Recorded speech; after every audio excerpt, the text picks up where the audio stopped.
how is consulting in sustainability space different than a normal business consulting? So we help companies end to end on sustainability and ESG. It can be right from reporting to improving their performance to help them achieve a net zero and have a decarbonization strategy. And what about green skill? Because this is Yes. also one thing that when I was researching, we found that there's a buzz about it.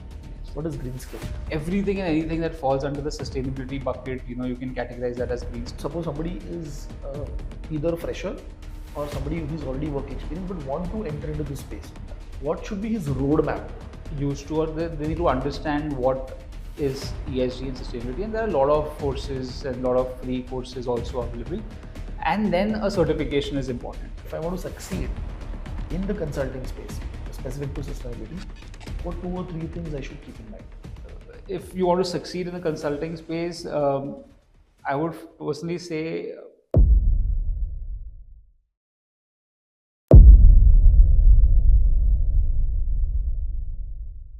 Hello guys, I hope everybody is doing good. Hi, this is Ganesh Nayak. I help finance professionals and students to excel in their career and become a better version of themselves.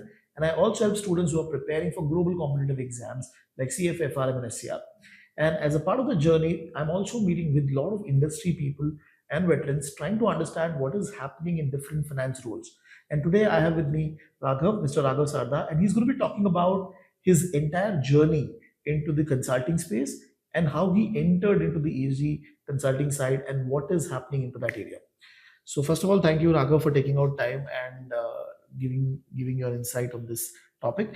For the benefit of the audience, if we can have a quick snapshot on your career journey. yeah. Firstly, thank you so much, Ganesh, for having me here. So I started off as a business consulting analyst, right? Okay. Way back, say 15 years back, right? So obviously was into understanding various businesses and various processes, right? Mhm. A few years back, when this entire thing on sustainability and ESG, started picking up, right? So obviously there was a lot of buzzword, right, that was going on in the market. I wanted to understand and get a little more in depth on this subject. That's when I started reading, understanding the subject, what it exactly meant. And what really triggered was when we look at how things are moving globally in India, right? And how we can start feeling the effect of climate change is probably when I realized that this is the future, right? This is Okay. something that will be there for the next 20, 30 odd years, right? Just to give you an example, net zero, all companies need to have a net zero, all countries need to have a net zero by 2050, right? That means all companies need to have a net zero. India has taken the stand of 2070. Right. Ultimately, it will drill down to all the Indian companies, right? And I personally feel that sustainability is the way forward, right? If you're not sustainable, you will not be able to work longer. Okay. So I think that was a few triggers, and as I studied more on this subject, right, on sustainability, ESG, met people, read about it, I think it got clear that going forward, embedding sustainability into business processes is the key for any business to survive and Okay. to thrive in the long run. And you've also done SCR and you've also done Yeah. CFA ESG. Yeah, so I've done my sustainability and climate risk from Gartner Institute. I've also done my CFA ESG investing. I think fantastic courses, very, very good insights. And there are obviously a lot of free courses available, Right. right? UN has their own. So if someone is starting off, if they want to understand the topic and get to understand what is ESG, what is sustainability, what all does it cover, I think there are a lot of material available in the market. Right, right. But for the audience, how is consulting in sustainability space different than a normal business consulting? It's very exciting because we help companies build a sustainability strategy, help Okay. them understand what they want to achieve, how do they get there, right? So each company to its own, everyone has their own unique set of journey. Some of them are just starting, some of them are quite mature, right? Mhm. So we help companies end to end on sustainability and ESG. It can be right from reporting to improving their performance, to help them achieve a net zero and have a decarbonization strategy, to help them with value chain assessment, to do climate risk assessment for them, to biodiversity impact assessment, to do social impact assessment, and to have normal governance structure in place on how a sustainability data or sustainability information would flow, right? And how would your governance structure look like? Okay. Because it's a very new subject, right? like financial reporting has been there for years, Ages, right. So that, how do you get that same rigor and that same importance to non-financial reporting? Because ultimately, if you look at what SEBI is trying to do, right? So if I just give you an example, SEBI, our capital markets regulator, has mandated something called a BRSR, which is business sustainability and Yeah, the business responsibility. responsibility reporting, right?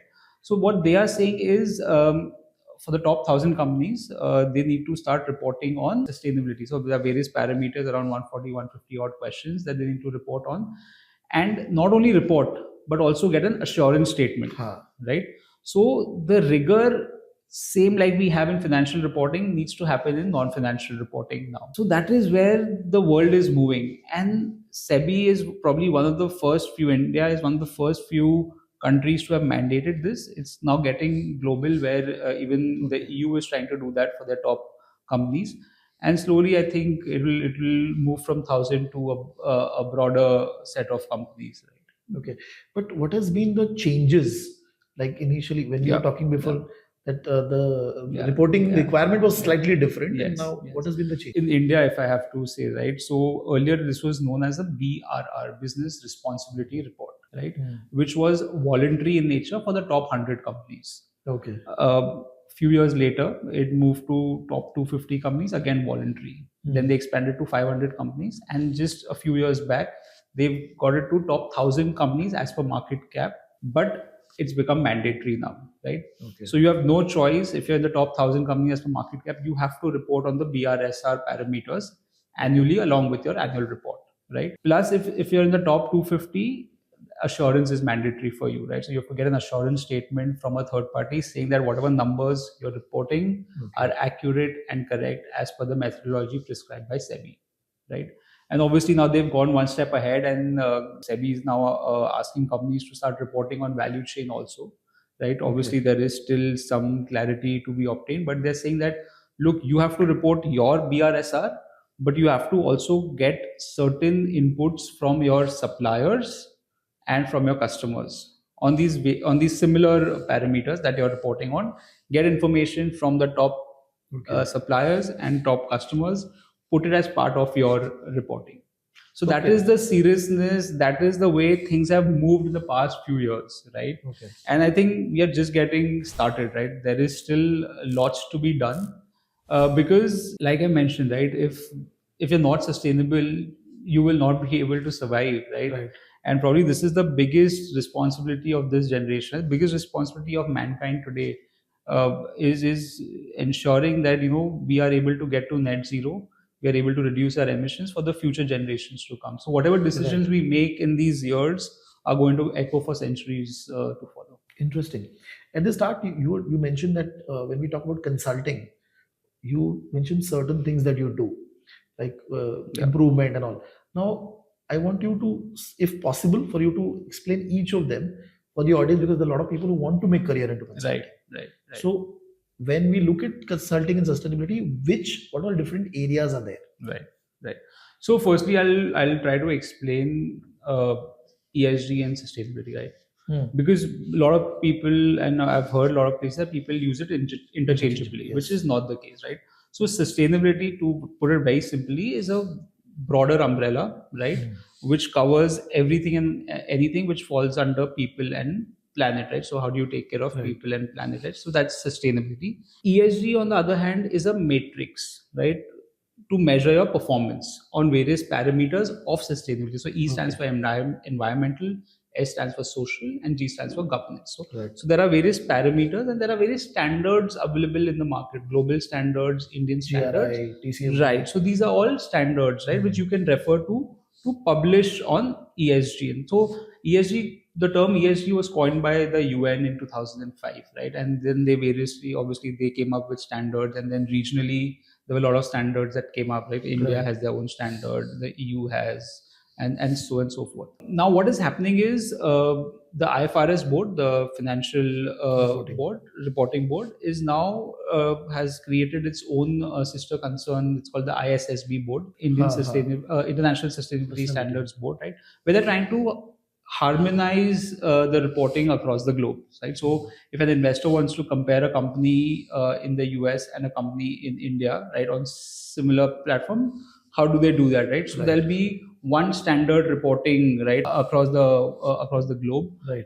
going forward, and no nationwide reporting, right? So this is what the world is moving towards, and there are obviously various countries who adopted it, right? Okay. And it'll come, they'll enforce it as making it mandatory. Now, the other part of your question, moving on, is within the entire ESG and sustainability. Like I mentioned, there are various things that one can look at, right? Okay. And you need not be a particular someone from a particular field on environment to work on ESG and sustainability, because there are so many things to it, right? So I'll give you an example.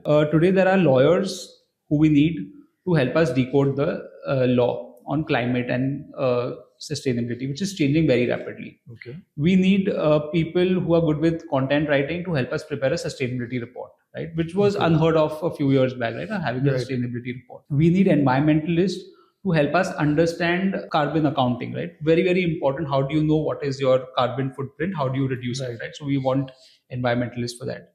We need, I would say, CAs and MBAs to understand risk. So climate risk. How do you Okay. embed ESG risk into your business, right? How do you have climate risk quantified so that you can make the correct actions, Right. right? How does a CA understand what is the cost benefit analysis of having similar investments, right? Or capex. If you want to do a capex, what are the cost benefit analysis on that? Right. We need engineers, right? Mechanical engineers, chemical engineers, to help us implement these decarbonization levers of having solar plants. Where do you put up a solar plant? What Okay. would be the energy efficiency? How much sunlight would you receive, right? What I'm trying to say here is sustainability and ESG is a very broad topic, right? Okay. People who want to pivot from different careers can definitely do that if they have the liking for that subject, right? And I would say that this is the future, right? Going forward, this needs to be embedded in all aspects of a business, right? Yes. So let's take buy, make, move, sell, right? So if you're buying, your procurement needs to have sustainability lens to it. So you procure sustainable materials. Right. If you're making something, the process of making needs to have a sustainability element, right? You're optimizing energy efficiently. The water waste is as low as possible. If you want to move something, right? So buy, make, move. If you want to move something, your logistics and supply chain comes in the picture, right? And then if you sell something, right, how do you sell a sustainable product? So your marketing comes there, right, without any greenwashing, right? So the entire aspect of buy, make, move, sell, and all business processes, be it procurement that we spoke about, be it supply chain, be it your logistics, be it your finance, be it your marketing, be it HR, because sustainability is not only related to climate, it's also people, right? People, yes. Right. So people is again the social, the S on the ESG, S, very important. So it touches upon all functions of the organization, right? So it needs to be embedded in your day-to-day activity, into day-to-day decision making of a business. Interesting. And very likely when you mentioned that there are people from variety of Yes. background coming. Yes. Because I see a lot of questions that, okay, I have done law. How can I work into this space? Yes. Right. And like you said, mechanical engineer. So tech is also going to be big. Very, very important, right? So again, it's a team sport, like I mentioned, right? So you have to work with people from all functions, right? And tech is a very, very important enabler to this, right? So like since years we have these financial reporting platforms, like the Tally and the SAPs and all have been around for a while. Right. How do you have a tech for non-financial reporting? So how do you start calculating your carbon emission? So having an emission calculator in place. How do you start measuring water, recording water, reporting water? Very new language, right? No one's ever thought of recording, reporting a few years back, right? Right. What are the various types of waste categories? What are you doing with waste? So SEBI is asking for such information. SEBI is asking you, and not only SEBI, obviously across the globe, countries are asking how much waste, how are you disposing of your waste? Okay. Very, very important. But that has a direct impact on the environment, right? Right. What are you doing for your people, right? So earlier we always used to say, what is the representation of female in your organization? How do you maintain diversity? SEBI has gone one step ahead and is asking, don't only give me the number of people in the organization, also tell me how much are you paying as part of your total gross salary that you're paying overall. So what is the Okay. gross salary to women as part of the total gross salary, right? How many differently able people are you hiring, right? How much procurement today are you doing from MSMEs and the small businesses? So these are certain KPIs that need to be reported, Okay. right? And that's where your tech plays a very big role here, right? So you have to have a separate tech for non-financial reporting, which will capture this information, give out the management on a live basis, month on month, rather than doing this activity at the end of the year, having this activity done on a month on month basis, where you can see these KPIs and act upon that, improve on that. Right. Interesting. Now, what is the new thing or the future trend that we see in this space? Something exciting, because majority of the time when I hear that the opportunities or job opportunities are explicitly to big four or top companies who are looking into this sustainability. So, what is happening outside? So again, there are obviously a lot of opportunities with big fours and with the companies, but I think what we are missing here is the climate tech startup. It's a massive space. There Okay. are such young people and doing such good work, right? And which they're actually making a lot of sense. I'll give you some examples here. There is this startup which is working on food waste, right? Hmm. So it analyzes the food waste, especially for hospitality sector, restaurants and hotels and all. So where they analyze their food waste, so you have to just upload a picture. They'll analyze the food waste. They'll identify what the ingredients are, and they'll give feedback to the chef and the procurement team that going forward, this is how you should plan your procurement, right? So you procure less, you make less, which leads to less food wastages, which Wow. indirectly leads to cost saving, right? So, like I said, embedding sustainability into your business decisions is very critical, right? Similarly, there's a startup which works on a very good example of how do you leverage Gen AI to sustainability, right? How do you marry the two? So, with the help of Gen AI, they are able to achieve a balance between the temperature of the aircon, which is your ACs, and the fan, Okay. thereby reducing the consumption of AC. So Okay. though you'll be able to maintain the temperature that you need, but with the help of fan and ACs working in tandem, right? Okay. So they'll regulate the speed of the fan as well as regulate the speed of the ACs, right? Okay. And then again, there are various such startups. There are some startups who are helping our farmers to be, analyzing historical data, various data sets Okay. in terms of predictive climate-related data sets, where they're helping them to better plan their harvesting, right? So climate patterns, I would say, or what are various different types of hazards that a farmer may experience Okay. over a period of time. By analyzing past historical data, they can predict how they should plan. So I'm saying this space is so unique, right? And there are so much there's so much happening. Once you enter this space, you'll realize that there are so many Okay. people doing their bit, right? There are various startups on waste and on water. That's happening. Yeah. And what about green skill? Because this is Yes. also one thing that when I was researching, we found that there's a buzz about it. Yes. What is green skill?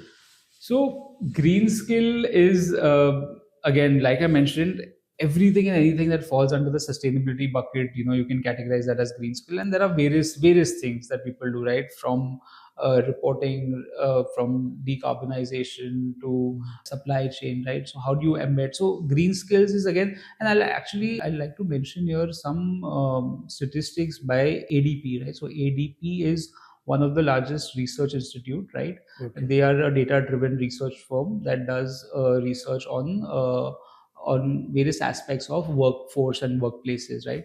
So they came on record and they said that the demand for green skills is outpacing the talent pool available for green skills, right? Oh, okay. They also made a very important statement. They said the global south is lagging far behind the global north in terms of green skills.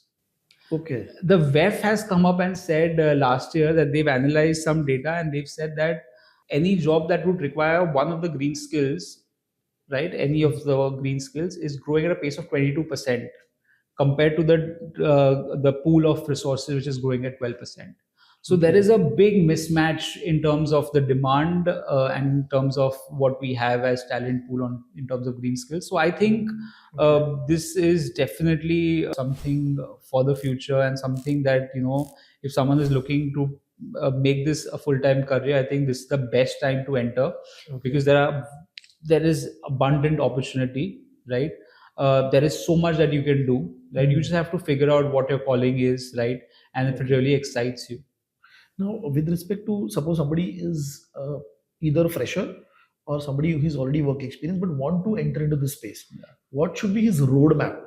Right, right. So if you're a fresher, right? So let's take a fresher first. I think freshers need to first get themselves used to, or they need to understand what is ESG and sustainability. And there are a lot of courses and a lot of free courses also available. And then a certification is important Hmm.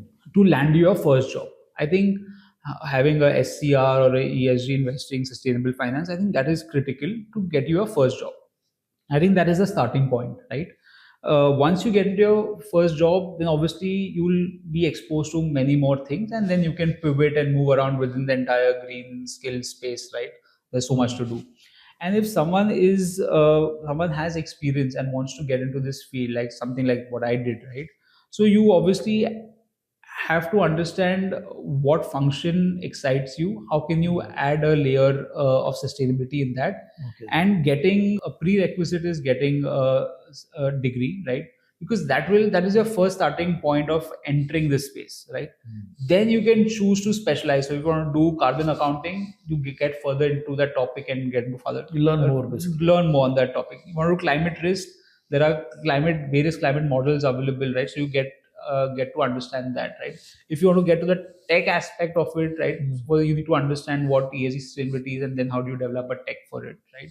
Similarly, for anything such as value chain or for reporting. So I think the starting point should be getting a certification, right? uh, Getting whatever job you get in this field, just because I think practical experience is very, very important, right? Right. Today theoretically obviously you will have everything, but getting your hands on So practical how do we do experience. that? Because a lot of people say that okay, I've done the certification, but there are no projects available.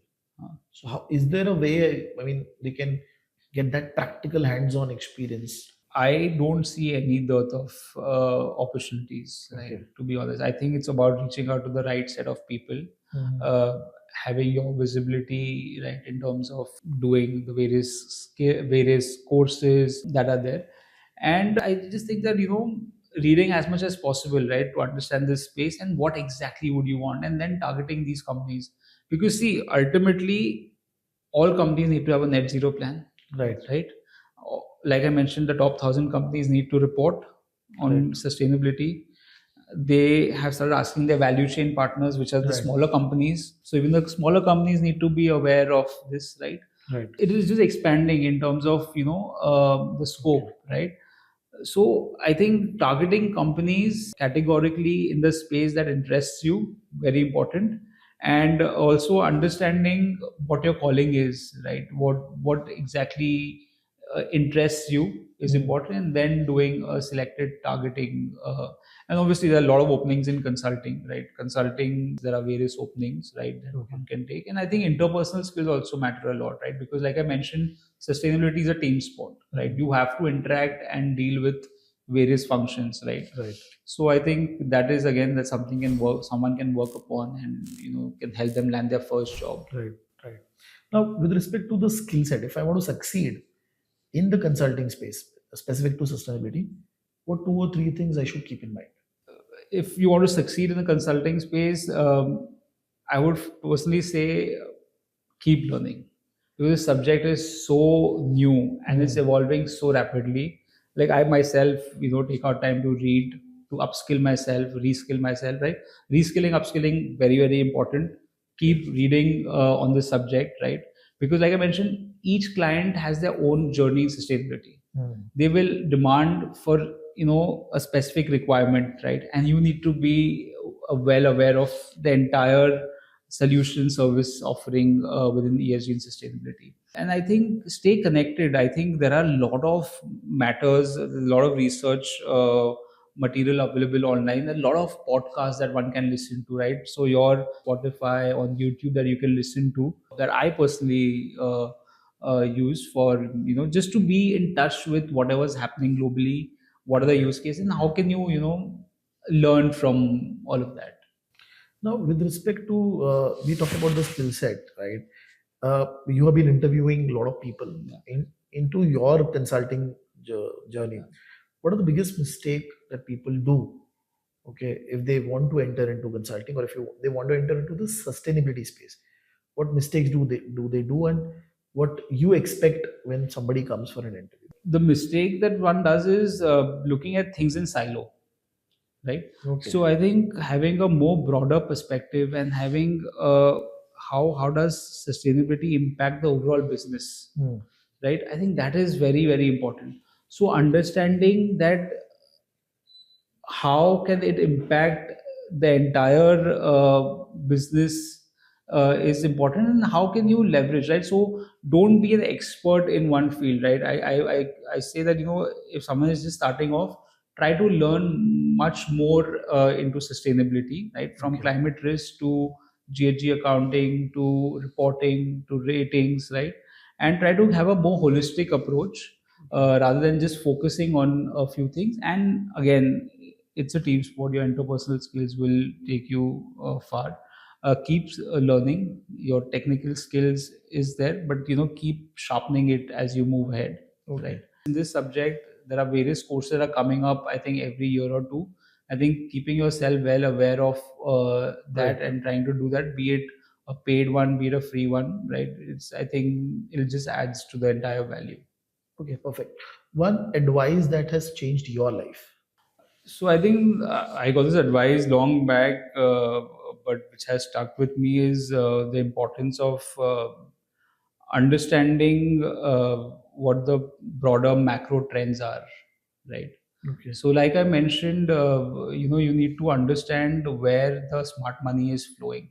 Hmm. You need to understand what the government is today promoting, subsidizing, and what are those sunrise sectors, Right. right? So, like I said earlier, so obviously there's a big push by government, the SEBI, on this matter. If you see the top companies in India today, be it the Reliance, Tata's, JSW, the Birla Group, right? They all are pivoting to green energy, renewable energy. Some of them Right. are getting to EV vehicles, setting up solar farms, right? Right. Hydrogen is again. So I think that is a trigger for me, understanding where Okay. smart money is moving. And globally, if you see, investors have started asking for this, right? So I think that was the reason why I pivoted, and I understood well earlier that this is something that is going to be there for the next 20, 30 odd years, right? Right. Because 2050 is a net zero, right? Everyone needs to have a net zero plan before that. Everyone needs to Right. understand climate, right? And what we started witnessing very close to us, right, is on the entire climate scenario and how things are changing. We Hmm. started actually feeling in the last few years. I think Okay. the advice would be just ensure and be aware of what's happening, and then try to link it to your work. Interesting. We have one last section, which is a Yeah. rapid fire Yeah. section. So you have to answer fast. Okay. Yeah. Your go-to resource for keeping up with the ESG trend: book, blog, or platform. So I follow this guy called Akshat Rathi. He has a very good matter on sustainability and ESG, right? So he has his podcast. He's got good write-ups. So I think he's someone that you probably you should follow.